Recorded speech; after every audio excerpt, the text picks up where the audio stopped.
speaker. I'm delighted to introduce Christopher Kojum, who I have known for more than 25 years. I think he and I are both embarrassed to remember that it's that long ago, when he arrived in Princeton to pursue graduate studies in international affairs at the Woodrow Wilson School. Since that time, he has had a really distinguished career, exemplifying everything that the Woodrow Wilson School tries to be. He's had a career in government, working in every aspect of international relations. He served on the staff of the House of Representatives International Relations Committee under Lee Hamilton, working as Deputy Director of the Democratic Staff, as Coordinator for Regional Issues, and on the Europe and Middle East Subcommittee staff. From 1998 until February 2003, he was Deputy Assistant Secretary for Intelligence Policy and Coordination in the State Department's Bureau of Intelligence and Research. In February 2003, he was tapped to be Deputy Director of the 9/11 Commission, where he was one of the principal authors of the remarkable report produced by that commission.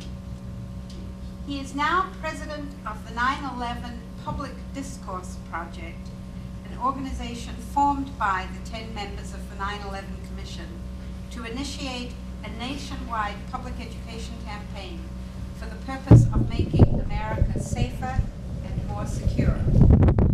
In so doing, the commissioners will give people throughout the country the opportunity to participate in a debate that until now has previously been limited to those inside the Washington Beltway.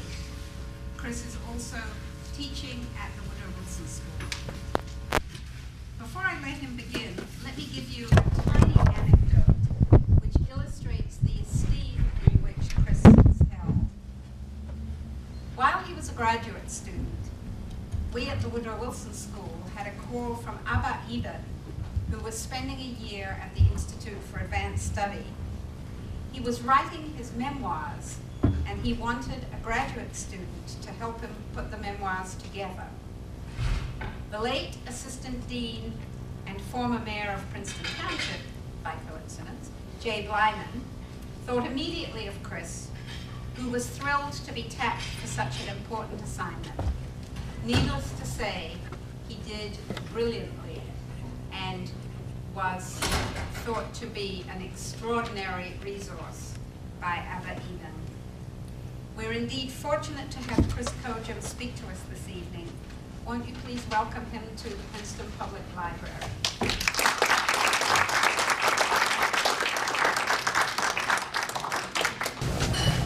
Well, thank you very much for the opportunity to speak here tonight. Thank you, Ruth, for that very, very kind introduction.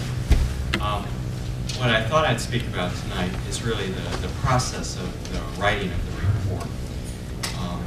And then just make a few observations and then really open it up to your questions, because with the Public Discourse Project, we really do want discourse. We want to engage each of you in a discussion about not just the report, but obviously where we go forward from here as a nation in the aftermath of a huge tragedy that still reverberates, especially across the greater New York metropolitan area. Let me talk a little bit about the leadership of the commission, and here I mean the chair, Tom Kean, former governor of this state, and the vice chair, Congressman Lee Hamilton, now the director of the Woodrow Wilson International Center for Scholars at the Smithsonian Institution. Otherwise, it has no affiliation with the Woodrow Wilson School, other than both honoring a very distinguished former president. I had worked for Lee Hamilton on Capitol Hill for 15 years, which explains why he asked me to help him with the commission. And I had not known Tom Kean previously, and I was extraordinarily impressed with him. I am a fervent Democrat. That's just the way it is. But I can say that there is no one in public life for whom I have greater respect than Tom Kane. A wonderful man, a wonderful leader. I tell people I'd happily work for him again, and then I realize that I still am working for him since he's the chairman of the board of the Public Discourse Project. Tom Kane and Lee Hamilton really broke the mold in so many ways with respect to the commission process, and commissions as a well-known feature of American life, that when you have a hard problem that politicians don't want to deal with, you appoint a commission and then wait for them to produce something. Tom Kane and Lee Hamilton realized full well at the outset that if this commission was going to make any difference and have any impact, it had to be unanimous. And that unanimity had to start with the two of them, that they had to work together and really, in short, always be in agreement about whatever it is they decided to do. That bipartisanship had to start with them. And their example did work with the commission, and it was not easy, since the process that appointed the 10 commissioners dictated that they would be 5 Republicans and 5 Democrats, all very prominent individuals who had highly partisan lifetimes, had strong affiliations with their respective political parties. And in a sense, you could ask yourself, was this a commission set up for failure, with a partisan outcome inevitable because of the nature of the selection of the commissioners? Well, Tom Kane and Lee Hamilton were striving from the outset to break that mold. And Tom Kane has a wonderful story that in his preparation for taking on this assignment, he read all kinds of terrific reports done by commissions on topics related to the work of the 9/11 Commission. He read the Hart-Rudman Commission report. It was really good. He read the Gore Commission on Aviation Safety and Security. It was a terrific report. He read the Pan Am 103 Commission report after the Lockerbie disaster, the plane that exploded over Scotland in 1988. Again, a fabulous report. He read other reports, and in each case he asked himself, well, what happened? Well, the answer is, by and large, nothing happened. Commissions made recommendations, they got news story for a day or so, and then they disappeared beneath the waves. And Tom Kane and Lee Hamilton decided that they were going to make every effort they could to make sure that that did not happen with the work of the 9/11 Commission. They did not want to devote a year and a half of very hard work on this topic and their commission become a future doorstop or dust collector. And so how do you make that happen? Well, they decided at the outset that their work would be transparent. That insofar as you can, with respect to a government investigation involving, of course, a lot of classified documents, but insofar as you can, to try to have a public process, to have hearings, to bring the American people along, to have them part of the process every step of the way. And the commission did that. It held 19 days of hearings over the course of its life, and particularly beginning in January of 2004, held investigative hearings starting to display some of what the commission had learned. And so the commission, I think, was always surprised at the attention that its work generated. In retrospect, maybe it should have been surprised that simply the magnitude of the events of 9/11 would dictate that there would be great public interest. But the commission didn't bank on that it, by its own actions, wanted to make sure that it did everything possible to bring the public along and interested in its work. Hearings were very certainly step one of that process. And the genesis of the report really begins with the hearing process, in that beginning in January of last year, the commission started doing something called staff statements, where the staff would prepare and then read and present basic statements of fact that would frame the future hearing and the witnesses that appeared and the questions that were asked. And the commissioners were very clear that, well, these staff statements can be useful, but there's a difference between commissioners and staff. Staff are there to lay out the facts. It's up to the commissioners to render judgments and offer opinions. Fair enough. And so the staff statements had a very descriptive, plain style. They did not get into a lot of speculation about motives and intentions, and certainly did not say that George Tenet was good or that Secretary X or Y was bad and had failed.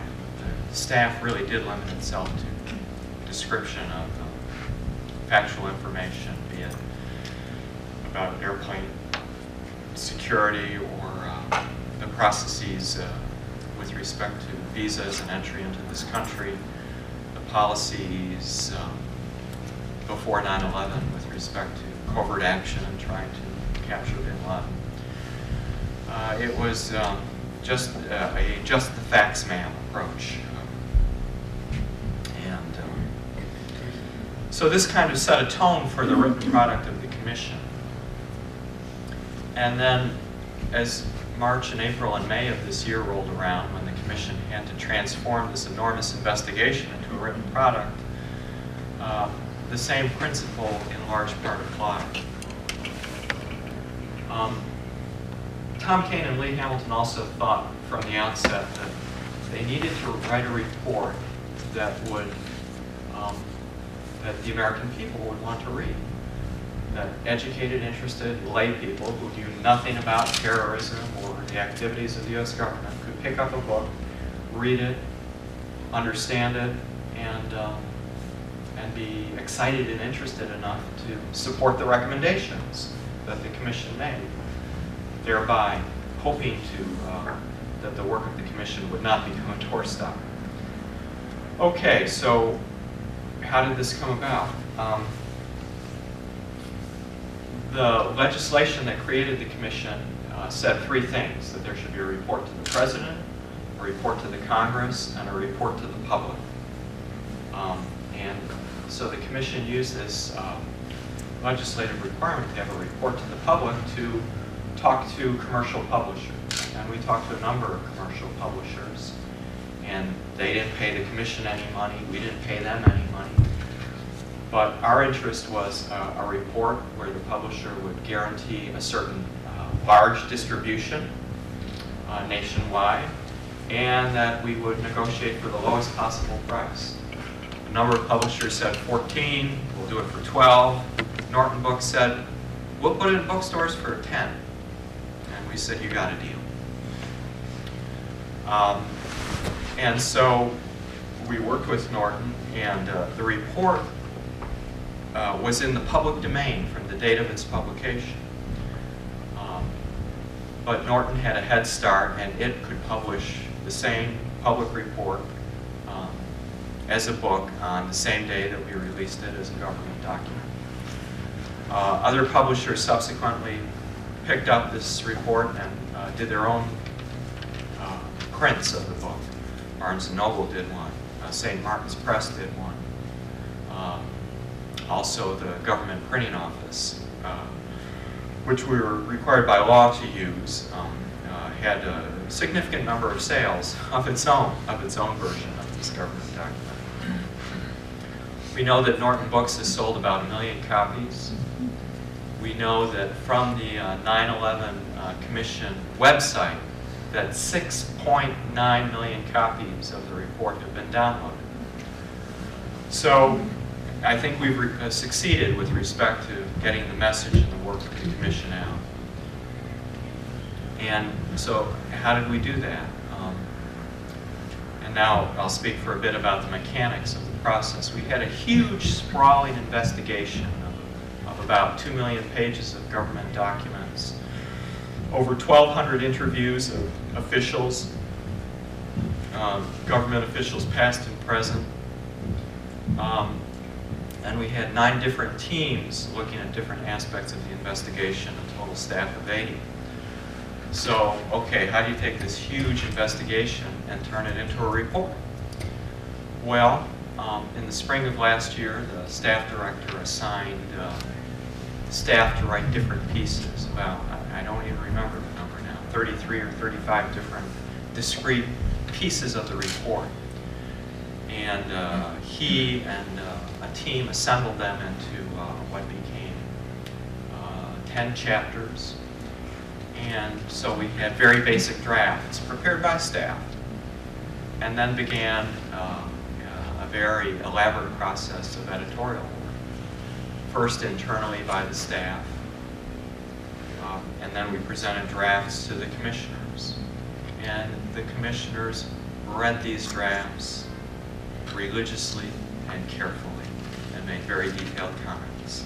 We integrated those comments. That led to a second draft for commissioners. They made more comments. And at least in the case of every chapter, it went through 3 rounds of commissioner comment and revision. Some chapters, those dealing with policy issues, really the most sensitive chapters, be Republican or Democrat, where you assess the Clinton administration and the Bush administration. Those chapters went through many, many revisions.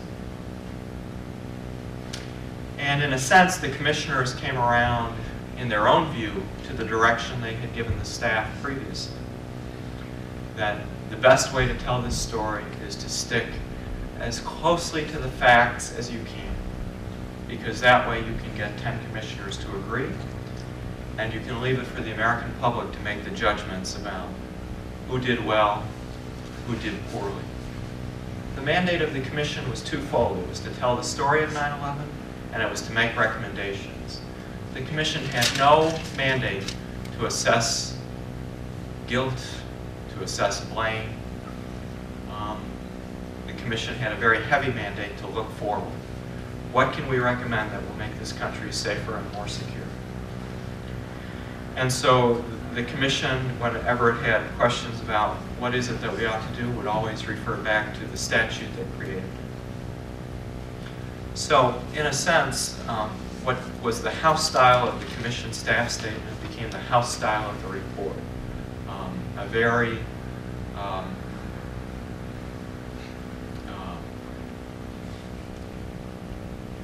how would I put it? Very, not a dry narrative, but a concise narrative with sentences of noun-verb and noun-verb-noun construction, very few adjectives, very few judgments, just telling the story as simply as possible without a lot of elaboration.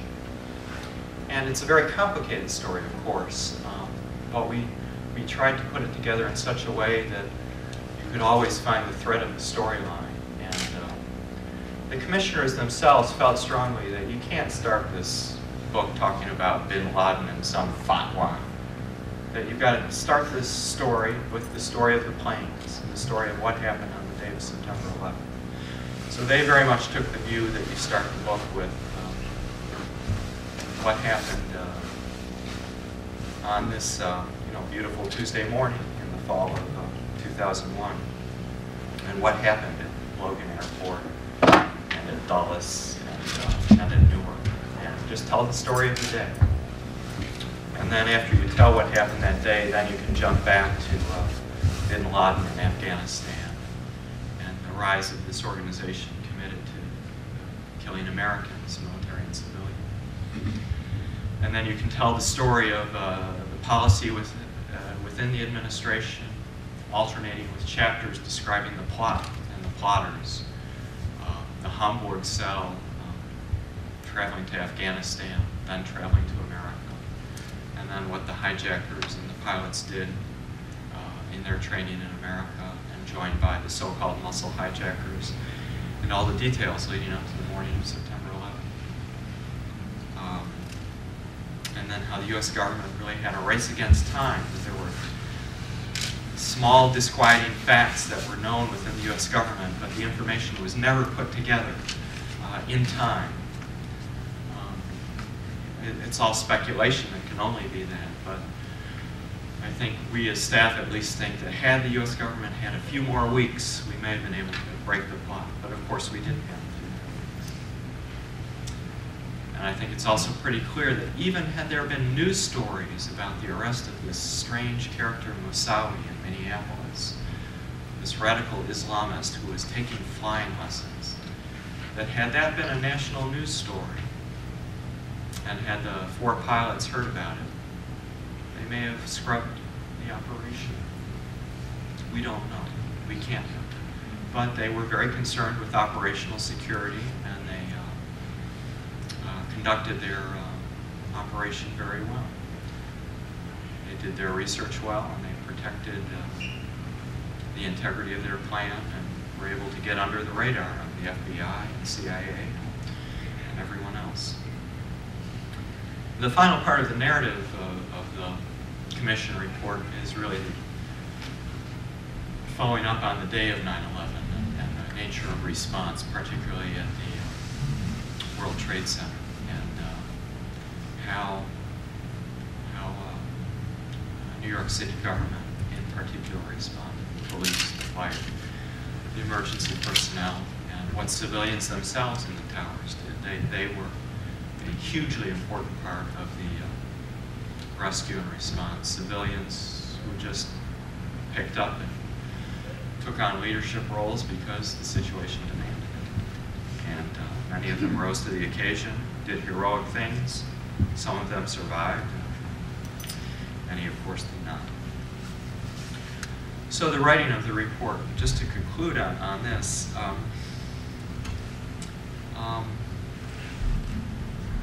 there was a single voice, if you will, in the report, because there was an intensive editorial process that was the same for each chapter,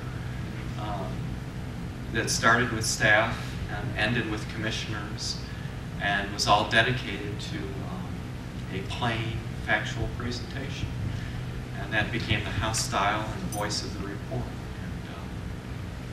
And the commission was surprised, I think, and deeply gratified at the reception of the report by the American people. And there's no question in my mind that the strong interest by public opinion had a hugely important impact in propelling change forward, where members of Congress, who, if they know anything, this they know very well, how to respond to constituent pressures and interests. And they did. Congress was marvelous. It's hard to imagine some government commission issuing a report, and then within 5 months you have really a landmark change in the structure of the U.S. intelligence community and the government. It's really extraordinary that change in the intelligence community, which was first advocated by Herbert Hoover, who chaired commissions in the early 1950s, and umpteen number of commissions after that recommended change. And then finally, because of the very strong public response to this report, change finally occurred.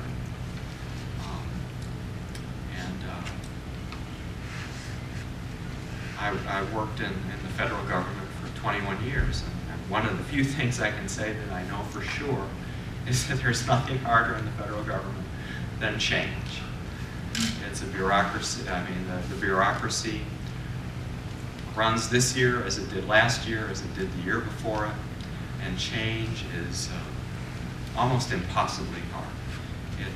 It really takes place once a generation. And so I'm very pleased and gratified that this written report helped to propel such change and to help to readjust the institutions of the United States government for the challenges of the post-Cold War era. Let me stop right there because I think it's important to respond to your questions. Thank you very much.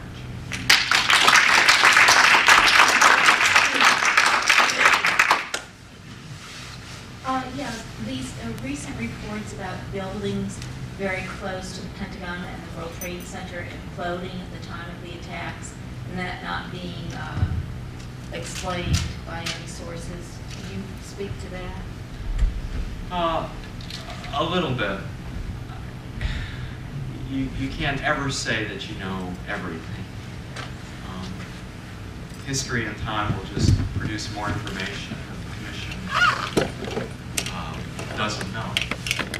But I think I can say that we have no credible, reliable evidence of anything other than airplanes hitting buildings, causing disaster on mornings.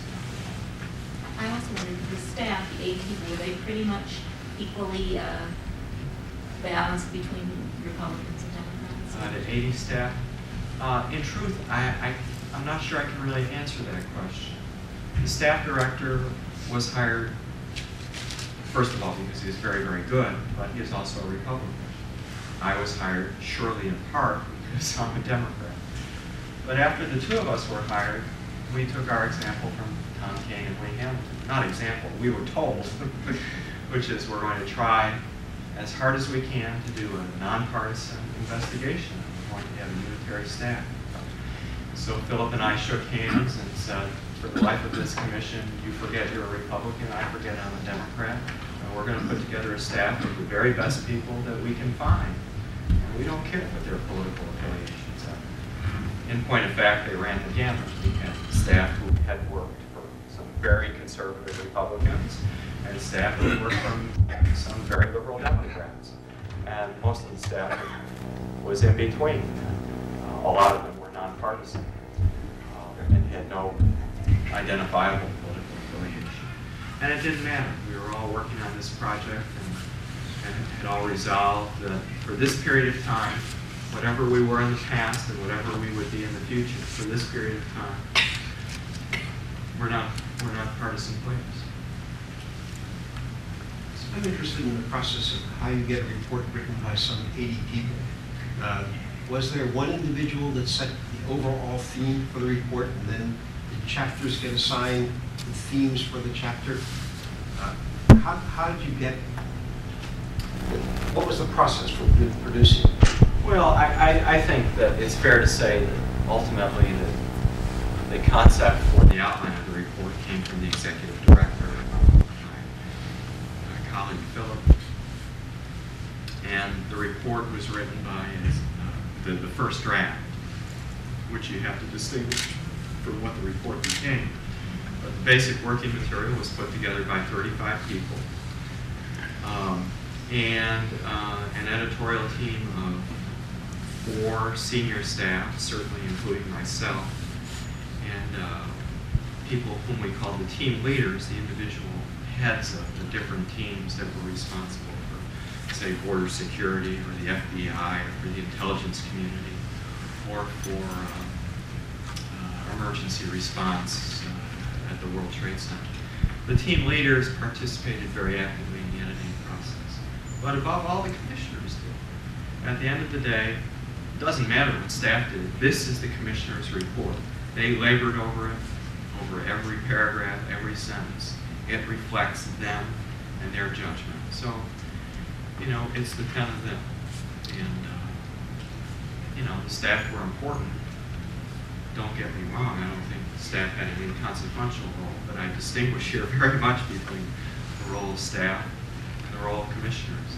They were appointed by the members of Congress. It's their views that prevail. And it's their views, the 10 of them agreeing, that are reflected in the report. When you had clear contradictions, 2 facts which were clearly opposed, what did you do? Did you dig further? Did you admit this in the document? Did you leave it out? What happens? Well, certainly in the investigative process, we would always dig further. And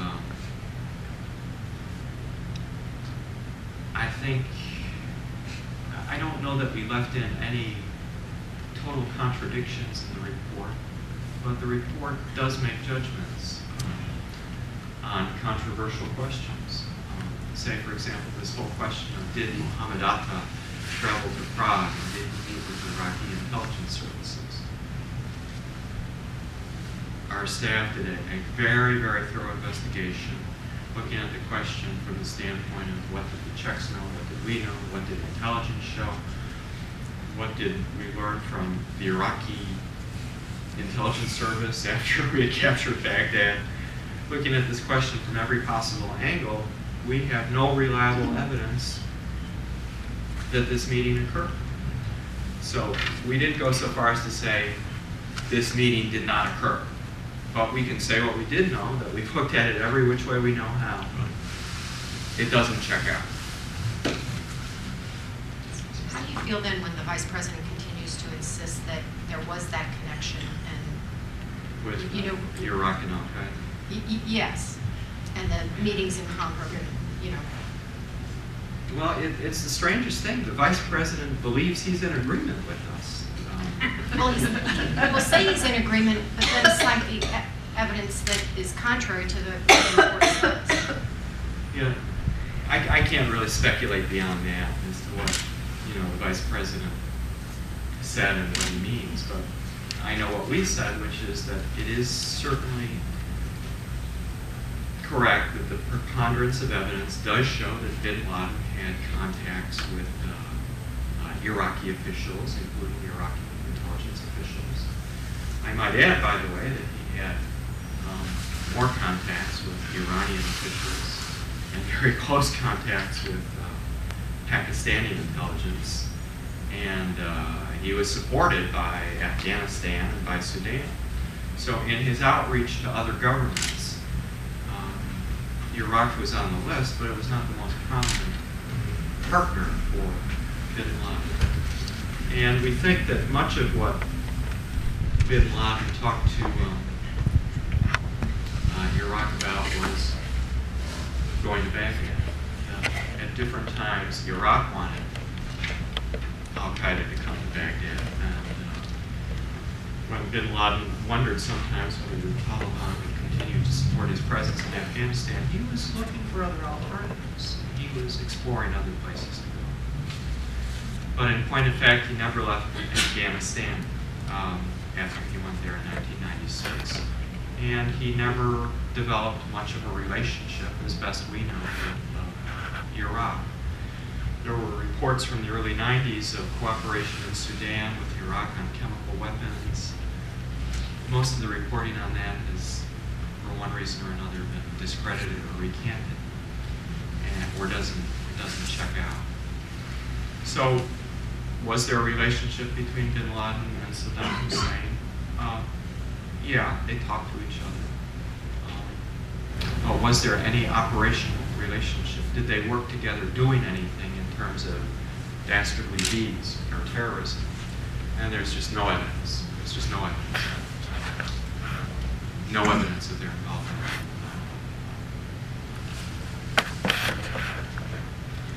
You've seen a huge mass of data, data very complex and with multiple facets.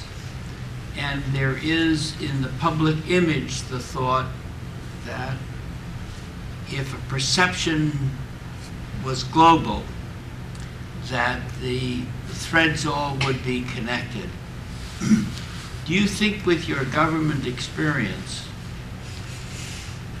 that that is possible? That we would connect all the dots? Yeah. That's a very, I mean, we're involved in an enterprise trying to connect the dots. Is there, I wouldn't ask the question, do you hope it will succeed? We all hope that. Well, the Do you intelligence think- community takes the view that they're like the goalie in a soccer game. What? They're like the goalie in a soccer game. If they're really good, and they are very, very good, they can block a lot of shots, but not every game is going to be a shutout. Intelligence cannot stop every play. And there's little doubt that Al-Qaeda still has the intent. It very possibly still has the means, and it's very possible our country will be hit again.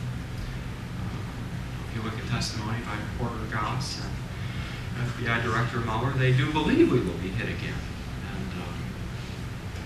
And that is what most officials, past and present, told the commission. We will be hit again. So if you're going to be hit and intelligence can't stop it, then you need multiple layers of security. You need homeland security, you need stronger borders, you need better airline security. Everything that we now put under the rubric of homeland security is meant to deter, defeat, diminish the threat, or mitigate its consequences.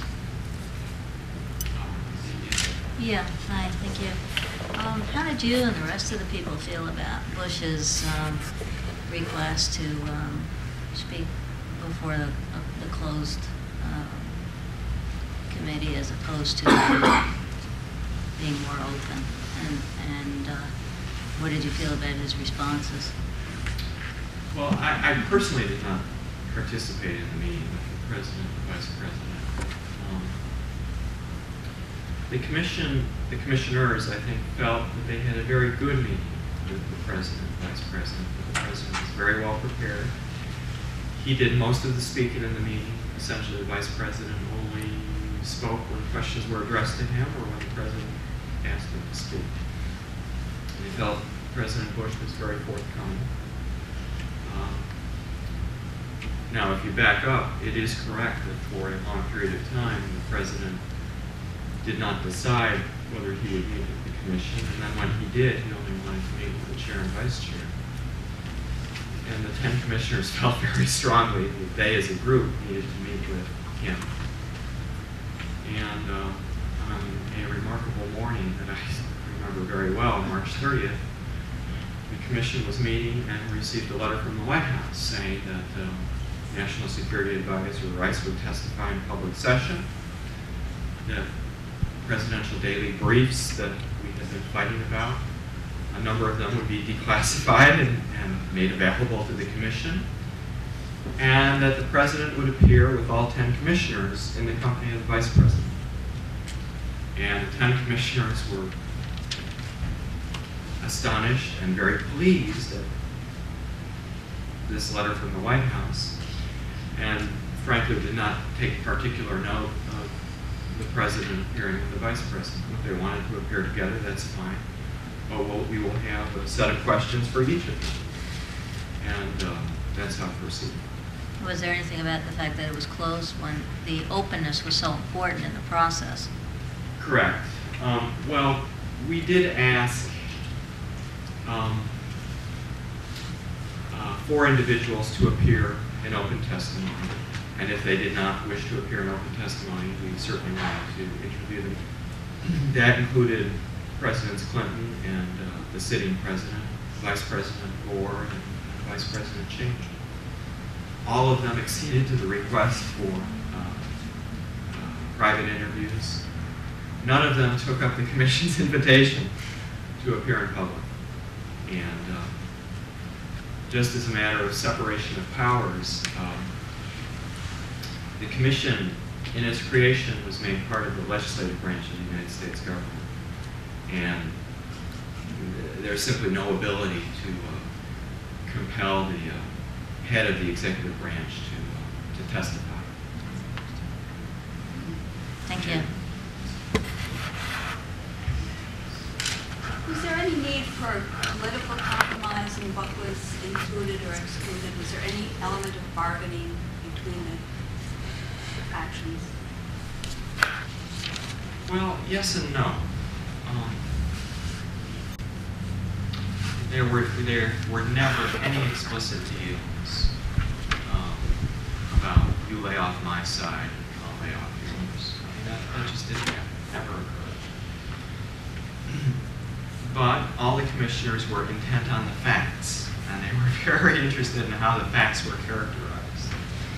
And that certainly led to a process where you had a very fact-based and fact-driven report that was stripped of characterization, of praise for one administration or criticism for another. And we will let the American public judge by these actions whether it was laudable or not. There were some recent Richard Clark memos that were declassified. You did not have access to those when you were writing the report. Oh, we did. You did have We those. saw those. We had those. in classified form, and in fact, the commission had asked for them to be declassified, and that ultimately did take place. I'm interested in what I have come to think of as the politicization of security. From my point of view, the kind of relentless Republican emphasis on 9/11 and the photographs of the World Trade Center and that kind of thing. And I think that this commission has given us a gold standard in terms of objectivity. But I wonder if you could talk about that in the sort of partisan atmosphere that, please elect me because I'll make you safer than he will, and whether that is indeed a factor and how, if at all, it will play out.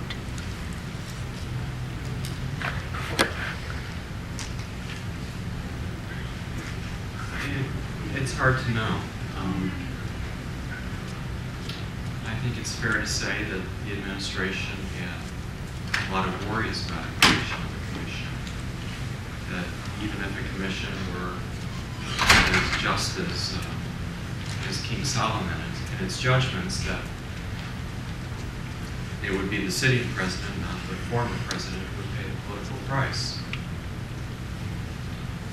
But I do have to say that I've told you who I am and what my political affiliation is. I think the administration came to understand the importance of working with the commission, making this information available. And, I have to say that never has there been an administration that at the end of the day put more classified material on more sensitive topics into the public record. And I think public interest and pressure, if you will, helped to bring that about.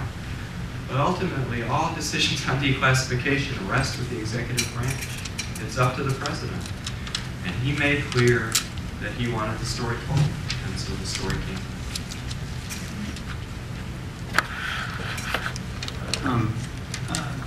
I'm reading Richard Clark's book out on the subject, and it's pretty damning, particularly of the Bush administration, for doing nothing and not even meeting it with him until several days before. Did the commission find anything that particularly contradicted that point of view? Well, the commission met more with Richard Clark than it met with any other individual, probably. 3 separate interviews, about 8 hours each. Very long discussions with him. It is correct, we never asked him about Iraq. It wasn't in the mandate of the commission. And of course, as you've seen in his book, he has very strong views about the wisdom of the invasion of Iraq. And it's also clear that Richard Clark, as a lifelong civil servant who was a registered Republican, developed an enormous fondness for President Clinton and respect for him. And it's always hard to separate one's views about policy from one's view about how you're treated by an administration. But, Richard Clark got a lot of attention from Sandy Berger and saw the president more than a couple times. And in the new administration, he really, in essence, was demoted. He was given a lesser title, given less access to principals, in other words, to meetings of cabinet-level people. And his issue did not, at least at the outset, have the same importance in the Bush administration. So, here's this very bright, hardworking, dedicated civil servant who was viewed by many as monomaniacal on this issue. Who with the new administration, they said, well, Dick, you're really good. You keep doing those things, but you do them sitting over there. We'll handle the big stuff ourselves. And, I'm not the person to make that judgment about the relative merits of the two administrations. I mean, the commission report speaks as far as I can. But, it's very clear that he had very low opinions of senior officials and the new administration that took office in 2000, that they, quote, just didn't get it. But that's his view. How has the public perception of 9/11 and everything that happened changed since your report came out? Has it changed, do you think? I guess I could ask each of you that question. I'm not really in a position to say how the readership has reacted. I think the utility of the report is, and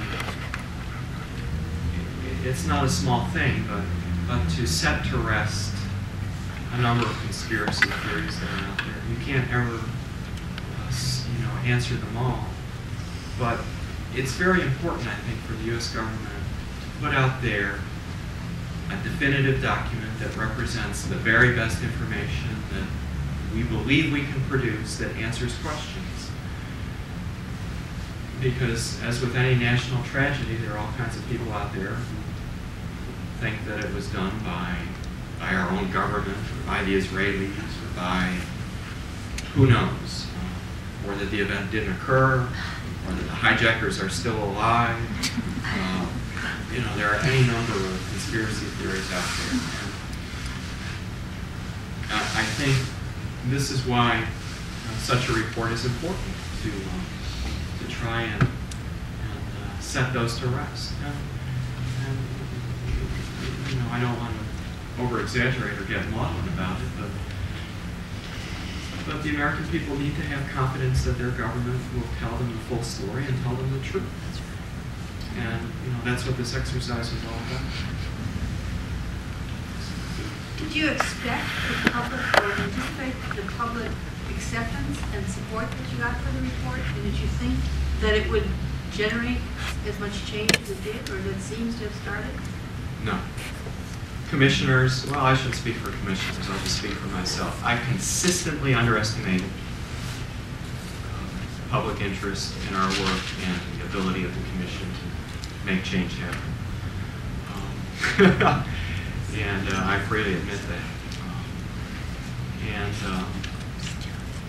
I think by and large we were just surprised and gratified that our work had an impact. Now that John Negroponte has been appointed the Director of National Intelligence, is that seen as sort of the major accomplishment in terms of your recommendations? And what other of your recommendations have actually been put into practice? It's a good question, because it really is a source of some disquiet with the commissioners. We made 41 recommendations, and we feel that our most important recommendations really related to policy, and that the purpose of changes in structure were to make policy happen. If you think that changing the structure of the United States government is going to solve the problem of terrorism, you really haven't read the report. And changing the executive branch is useful, it's important, but it's by no means the final step. For example, simply with respect to structural change, Congress has done very little to reorganize itself, and that was a very important recommendation of the Commission. And you can't have very good oversight if you have weak, divided committees doing that oversight. And I think if you ask commissioners about the recommendations that really matter, it's in the chapter about what to do, not how to do it. And what to do is that we really need an American foreign policy that is different with respect to Saudi Arabia, Afghanistan, Pakistan. We need a public diplomacy that's very different, both with respect to means of communication, but far more important, the content of the message. And that of the 41 recommendations of the Commission, only one relates to the use of force. And commissioners don't apologize to anybody saying that if you find terrorists who are trying to kill us, we go get them and eliminate them. And that's fine and that's well and good.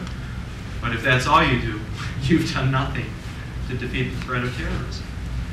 And very important parts of our recommendations relate to international cooperation, relate to, frankly, a message of hope in the Arab and Islamic world, that the United States stands for something more than general perception on Al Jazeera TV, that we're supporting Israel, banished Palestinians, and we're occupiers of Iraq.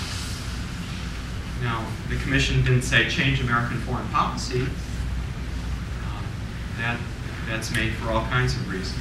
But the Commission did say that what the United States is seen for across the Islamic world from Morocco to Malaysia has to be a different picture than the one that people have now. And that is that we stand for opportunity, for possibility in people's lives, for economic opportunity, educational opportunity, that we are a message for political change, that we want the same things that people in the Islamic world want. Governments that are responsive, that aren't corrupt, that ask people to participate, and that economies that are dynamic, that create jobs for young people. Saudi Arabia is just a wonderful example of a rich country but a stagnant one, where young people get everything paid for, they come out of school with a degree, and there's nothing for them to do. There are no jobs, because all the jobs in the private sector, hey, that's work for Bangladeshis or Thais, for the hired help. And work in government ministries, well, there aren't that many jobs. And so you have a clash of expectations where all these young people who have their needs taken care of but see no real hope or future for their lives. There's just no place for them to go. And bin Laden, in this sense, and I want to be very careful about this, when he criticizes the Saudi regime, he's not all wrong.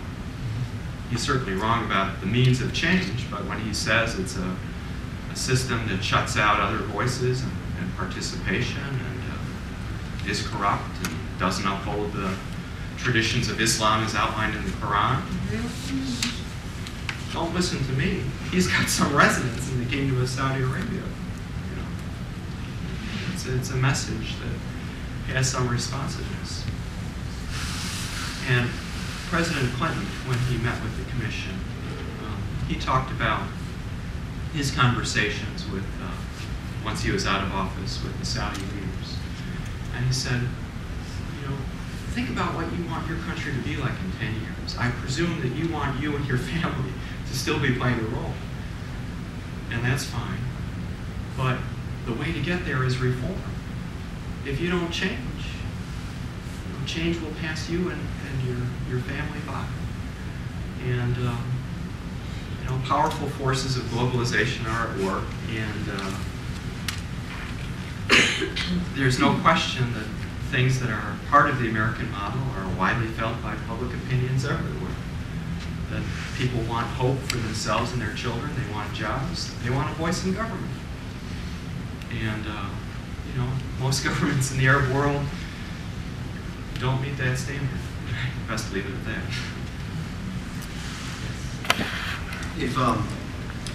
If the president, vice president, current president, vice president were so forthcoming with the commission, where did the public perception of them being less than transparent come from? And how satisfied are you with the administration's response to the report?